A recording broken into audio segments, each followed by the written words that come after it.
السلام عليكم ورحمة الله وبركاته.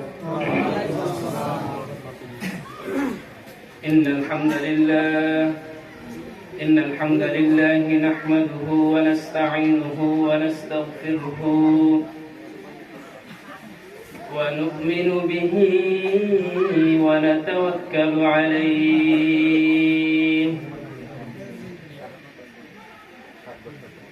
ونعوذ بالله من شرور أنفسنا ومن سيئات أعمالنا من يهده الله فلا مضل له ومن يضلل فلا هادي له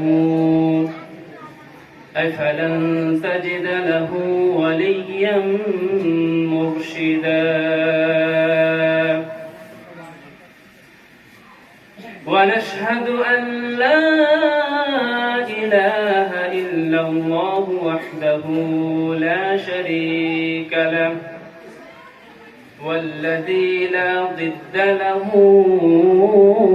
ولا ند له لا مثل له ولا مثيل له لا وزير له ولا كفيل له لا شبه له ولا شبيه له لا ولد له ولا والد له وهو الواحد الفرد الصمد لم يلد ولم يولد ولم يكن له كفوا أحد ونشهد أن سيدنا ونبينا وحبيبنا وبشيرنا ونذيرنا وطبيبنا وطبيب أرواحنا وحبيبنا وحبيب ربنا محمدا عبد الله ورسوله أرسله بالحق بشيرا ونذيرا وداعيا إلى الله بإذنه وسراجا منيرا أما بعد فقد قال الله تبارك وتعالى في كلامه المجيد وفي فرقانه الحميد أعوذ بالله من الشيطان الرجيم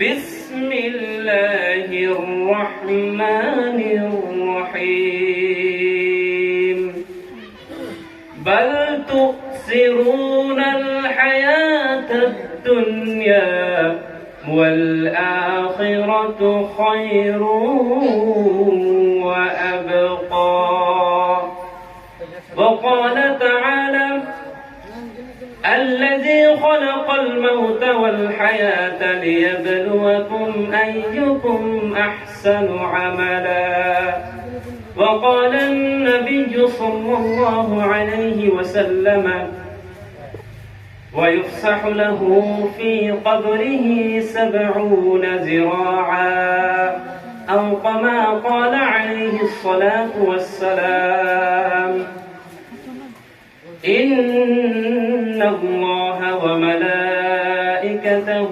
يصلون على النبي يا أيها الذين آمنوا صلوا عليه وسلموا تسليما اللهم صل على محمد وعلى آل محمد كما صليت على إبراهيم وعلى آل إبراهيم إنك حميد مجيد اللهم بارك على محمد وعلى آل محمد كما باركت على إبراهيم وعلى آل إبراهيم إنك حميد مجيد তাহাজ্জুদের যাইনা মাঝে মরণ দিও প্রভু আমায় ইকামতে দ্বীনের কাজে কবুল করে নিও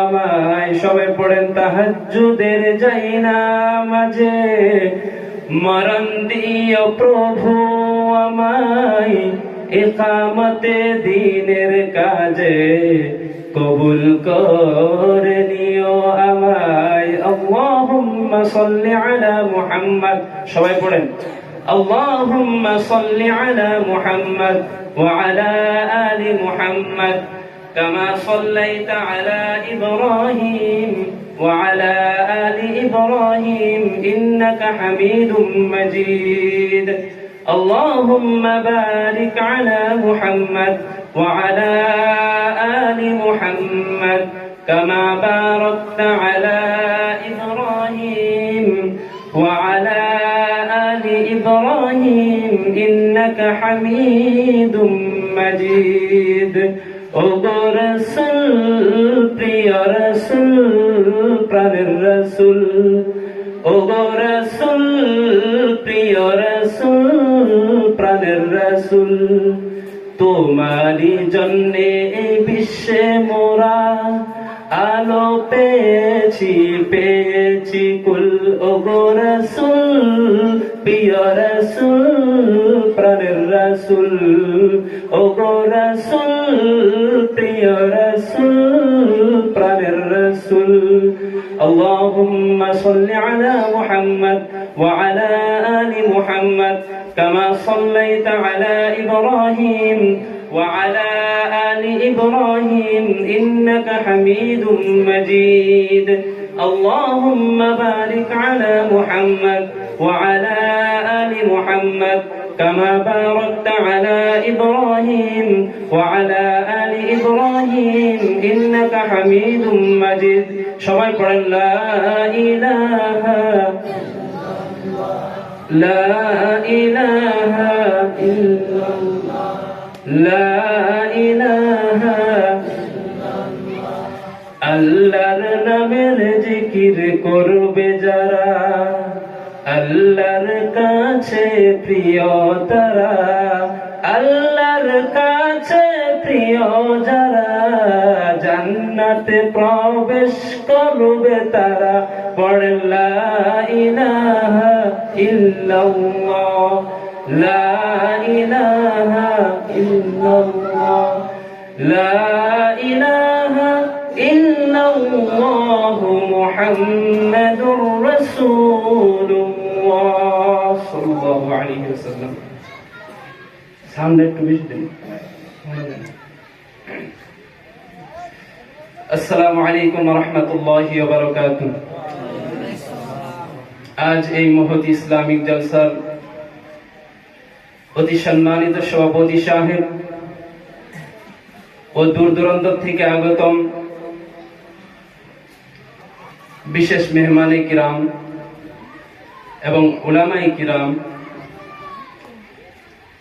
এবং পর্দার আড়ালে বসে থাকা মা ও বোনেরা এবং আজকে এই ইসলামিক জলসার কমিটি যারা অতি মেহনত করে একটি দ্বীনি মাহফিল কায়েম করার সিদ্ধান্ত নিয়েছেন আল্লাহ রাব্বুল আলামিন তৌফিকও দিয়েছেন তাদের সবাইকে অন্তর থেকে জানাই অভিনন্দন ভালোবাসা এবং সালাম আসসালামু আলাইকুম ওয়া রাহমাতুল্লাহি ওয়া বারাকাতুহু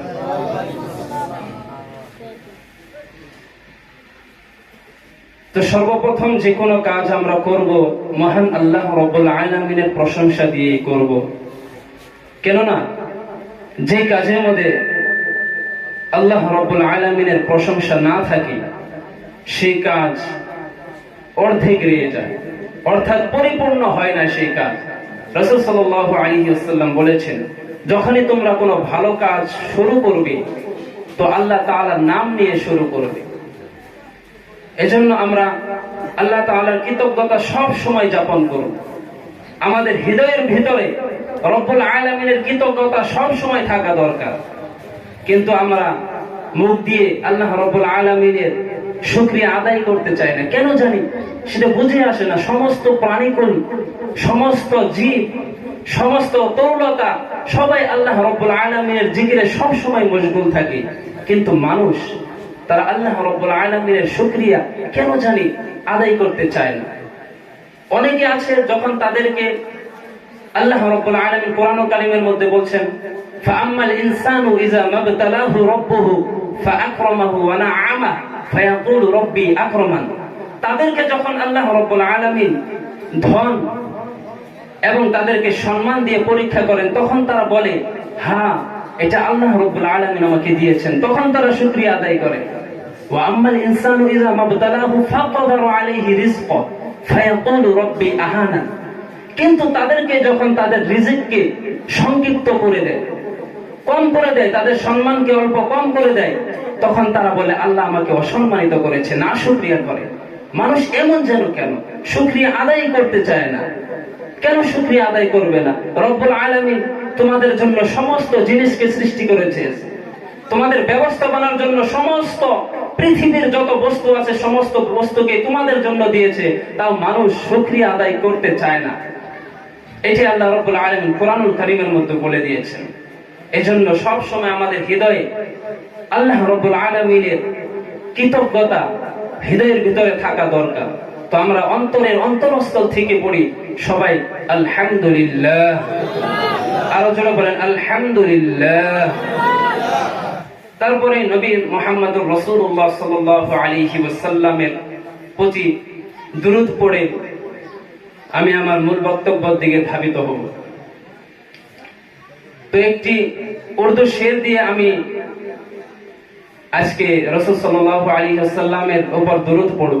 তো একটি শায়ের লিখেছেন, আলিফ থেকে নিয়ে ইয়া পর্যন্ত একটি শের লিখেছেন, সেটি বলে আমি আমার বক্তব্য শুরু করব ইনশাআল্লাহ। তো কবি বলেছেন, হুজুর সাল্লাল্লাহু আলাইহি ওয়াসাল্লাম যদি পৃথিবীর বুকে না আসতো, তাহলে আমাদের এই চোখের উজ্জ্বলকে সৃষ্টি করা হতো না। এরকম ভাবে কবি বলেছেন, ও না আয়ে হতে তো আঁখোं को बिनाई ना मिली होती। क्या? वो ना आए होते तो आंखों को बिनाई ना मिली होती। वो ना आए होते तो 5 वक्त नमाज का तसव्वुर भी ना हुआ होता। वो ना आए होते तो रमजान मुबारक का 29-30 रोजे मैसर ना हुए होते। वो ना आए होते तो 30 पारे कुरान का नुज़ुल ही ना हुआ होता। हमको इजाजत दे तो ये कह दो कि वो ना आए होते तो रब का पता भी ना मिला होता। सुभानाल्लाह पढ़বেন না?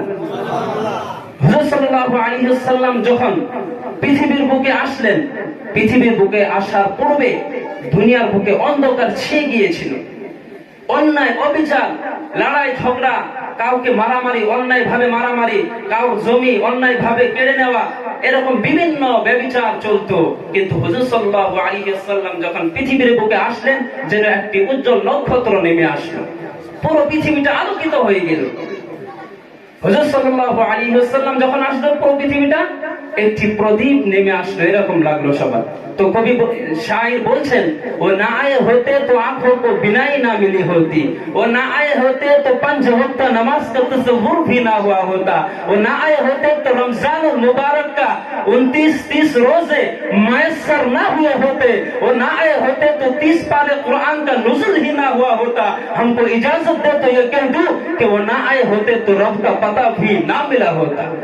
तेरे बोलियों पे सलाम हो कि वक़ार तख्त मिटा दिया। तेरे झोपड़े पे दरूद हो कि ज़मीन को आर्श बना दिया। तेरे फ़क़ो फ़ाक़ा में हाल किए हुए माशियत के मसाले कि तेरे गरीबी ने हम गरीबों को जिंदा रहना सिखा दिया। सुभानाल्लाह पढ़ें। हुजूर सल्लल्लाहु अलैहि वसल्लम ছিলেন গরীব, ইতিম ছিলেন। রাসূল সাল্লাল্লাহু আলাইহি ওয়াসাল্লাম ইতিম ছিলেন বলে তিনি ইতিমের মর্যাদা বুঝতেন, গরীবের মর্যাদা বুঝতেন। হুজুর সাল্লাল্লাহু আলাইহি ওয়াসাল্লাম একদিন নামাজ পড়াচ্ছিলেন, নামাজ পড়ানোর জন্য একামত হয়ে গিয়েছিল। তখন হঠাৎ করে রুমে চলে গেলেন। কেন চলে গেলেন? সাহাবীরা তাকিয়ে থাকতে লাগলো, কেন চলে গেলেন বুঝতে পারলেন না। তো আসার পর জিজ্ঞাসা করলেন, হুজুর আপনি আকামতের পরে কেন রুমে চলে গেলেন? তো হুজুর সাল্লাল্লাহু আলাইহি ওয়াসাল্লাম বললেন, আমার ঘরে একটি দিরহাম পড়ে আছে, ওই দিরহামটা ছটকা করে তারপরে আমি আবার নামাজের ঘরে আসলাম। কারণ নবীদের ঘরে এরকম একটি দিরহাম পড়ে থাকবে আর অন্যজন না খেয়ে থাকবে, এটা কোনোদিন হতে পারে না। এই জন্য আল্লাহ রাব্বুল আলামিন কুরআনুল কারীমের ভিতরে বলছেন, ওয়ামা আরসালনাকা ইল্লা রাহমাতাল লিল আলামিন, ওয়ামা আরসালনাকা ইল্লা রাহমাতাল লিল আলামিন। ও নবী, আপনি গোটা বিশ্বের জন্য রহমত। সুবহানাল্লাহ পড়বেন না? শুধু মানব গোষ্ঠীর জন্য নয়, শুধু দানব গোষ্ঠীর জন্য নয়, শুধু জিনদের জন্য নয়, প্রাণীকুলদের জন্য নয়, শুধু ফেরেশতাদের জন্য নয়, গোটা বিশ্বের জন্য বিশ্ব নবীকে রহমত বানিয়ে পাঠিয়েছেন কে? কথা বলেন। সবার জন্য রহমত। খুশ মিজাজের মানুষ ছিলেন, নরম দিলের মানুষ ছিলেন। ফাবিমা রাহমাতিন মিনাল্লাহি লিনতা লাহুম ওয়ালাউ কুনতা ফাজ্জান গালিজাল কলবি লানফাদ্দু মিন হাওলি। আল্লাহ বললেন, ও নবী আপনার হৃদয়টা বড় নরম, খুশ মিজাজের মানুষ, আপনি কোমল হৃদয়ের মানুষ। বিশ্বনবী এত খুশ মিজাজ ছিলেন যে মানুষ যেখানে যেত, হুজুর সাল্লাল্লাহু আলাইহি ওয়াসাল্লাম যেখানে যেত সেখানে বের হয়ে যেত, মানুষ দেখতো যে এটা কি, হৃদয়টা কোমল হওয়ার কারণে তার সাথে মুসাফা করতে মন চাইতো সবার। তো হুজুর সাল্লাল্লাহু আলাইহি ওয়াসাল্লাম গরীব ছিলেন, এতিম ছিলেন বলেই তিনি বুঝতেন এতিমের মর্যাদা, এতিম হওয়া যে কত কষ্ট। রাসূল সাল্লাল্লাহু আলাইহি ওয়াসাল্লাম এতিম বুঝতেন, এতিমের কষ্ট। এমন ভাবে হুজুর সাল্লাল্লাহু আলাইহি ওয়াসাল্লাম একদিন নামাজ পড়েন, ঈদের নামাজ পড়ে ঘরে ফিরছিলেন, তখন দেখলেন মাঠের এক কোণে বসে একটি তুলতুলে কোমল শিশু কান্না করতেছে। বিশ্বনবী দেখে অবাক হয়ে গেলেন, আজকে ঈদের দিন, এই ঈদের দিন ওই বাচ্চাটা কেন কান্না করছে? বিশ্বনবী দেখে অবাক হয়ে তার কাছে জিজ্ঞাসা করলেন, তুমি আজকে ঈদের দিনে কান্না করতেছো কেন? সে বলল, হুজুর আমার আব্বু আম্মু নাই, কেউ আমাকে আদর করে না, কেউ আমাকে খেতে দেয় না, কেউ আমাকে নতুন জামা পড়ায় না, আজকে ঈদের দিন কেউ আমাকে আদর করে না বলে এই মাঠের কোণে বসে আমি কান্না করতেছি। বিশ্বনবী এই কথা শুনে জর্জর করে চোখ দিয়ে পানি ছেড়ে দিয়েছে। তাকে বলল, চলো আজকের থেকে আমি তোমার পিতামাতা, আমি তোমার অভিভাবক। তাকে নিয়ে হযরত আয়েশা রাদিয়াল্লাহু আনহার কাছে নিয়ে গেলেন। হযরত আয়েশাকে বললেন, ও আয়েশা, ঈদের দিনে তোমার জন্য একটি উপহার নিয়ে এসেছি। রাসূল সাল্লাল্লাহু আলাইহি ওয়াসাল্লাম হযরত আয়েশাকে বললেন, ও আয়েশা, ঈদের জন্য তোমার জন্য একটি দারুণ উপহার নিয়ে এসেছি, এই নাও তোমার উপহার। হযরত আয়েশা রাদিয়াল্লাহু আনহা ওই ছেলেটিকে দারুণ খুশি হয়ে গেলেন এবং সঙ্গে সঙ্গে তাকে নতুন জামা পরিয়ে তাকে পেট ভরে খেতে দিলেন এবং বললেন, আজকের থেকে আমরাই তোমার পিতামাতা, আমরাই তোমার অভিভাবক। এজন্য কবি কি বলছেন, कि तेरे गरीबी ने हम गरीबों को जिंदा रहना सिखा दिया। तारपरे की बोलছেন कभी हजरत आमिना फरमाती है कि जब से ये बच्चा मेरे वतन में आया है, मेरे पेट में आया है, मेरे शिकम में आया है, मैं अजीब सी कैफियत महसूस करती हूँ। हजरत आमिना फरमाती है कि जब से ये बच्चा मेरे वतन में आया है, मैं सहेलियों के साथ कुएं में पानी लेने जाती हूँ तो कुएं का पानी उछलकर इस्तकबाल करता हुआ नजर आता है। हजरत आमिना फरमाती है कि जब से ये बच्चा मेरे बदन में आया है, मेरे पेट में आया है, मेरे शिकम में आया है, मैं रात की तारीकियों में सोती हूँ तो ये चांद, ये सितारे झुक के सलाम पेश करता हुआ नजर आता है। हजरत आमिना फरमाती है कि जब से ये बच्चा मेरी वतन में आया है, मैं सहेलियों के साथ कुएं में पानी लेने जाती हूँ तो कुएं का पानी उछलकर इस्तकबाल करता हुआ नजर आता है। हजरत आमिना से अब्दुल मुत्तलिब फरमाते हैं कि बेटी बता तो सही, तेरा बदन इतना महंगा क्यों है, इतना महंगा इतर लगाई कहां से है, तू लाई कहां से है? तो हजरत आमिना फरमाती है कि जब से ये बच्चा मेरे वतन में आया है, मेरे पेट में आया है, मेरे शिकम में आया है, बदन की महकना दूर की बात, घर की महकना दूर की बात, घर वो दीवार का महकना दूर की बात, अमा में जहां थूक देता हुआ जमीन खुशबूदार हो जाता है। कुरान करीम में देखिए कि अल्लाह ने अलिफ लिखा कुरान में, नबी को अमीर बना दिया। अल्लाह ने बा लिखा कुरान में, नबी को बशीर बना दिया। अल्लाह ने ता लिखा कुरान में, नबी को तनवीर बना दिया। अल्लाह ने सा लिखा कुरान में, नबी को साकिब बना दिया। اللہ نے جیم لکھا قرآن میں، نبی کو جمیل بنا دیا. اللہ نے ہا لکھا قرآن میں، نبی کو حاکم بنا دیا. اللہ نے خو لکھا قرآن میں، نبی کو ختم الرسول بنا دیا. اللہ نے رو لکھا قرآن میں، نبی کو رحمت للعالمین بنا دیا. اللہ نے زا لکھا قرآن میں، نبی کو زائد بنا دیا. اللہ نے دال لکھا قرآن میں، نبی کو داعی بنا دیا. اللہ نے زا لکھا قرآن میں، نبی کو ذاکر بنا دیا. اللہ نے رو لکھا قرآن میں، نبی کو رحمت للعالمین بنا دیا. اللہ نے زا لکھا قرآن میں، نبی کو زاہد بنا دیا. اللہ نے سین لکھا قرآن میں، نبی کو سراج منیر بنا دیا. اللہ نے شین لکھا قرآن میں، نبی کو شاکر بنا دیا. اللہ نے صاد لکھا قرآن میں، نبی کو صابر بنا دیا. اللہ نے ضاد لکھا قرآن میں، نبی کو ضامر بنا دیا.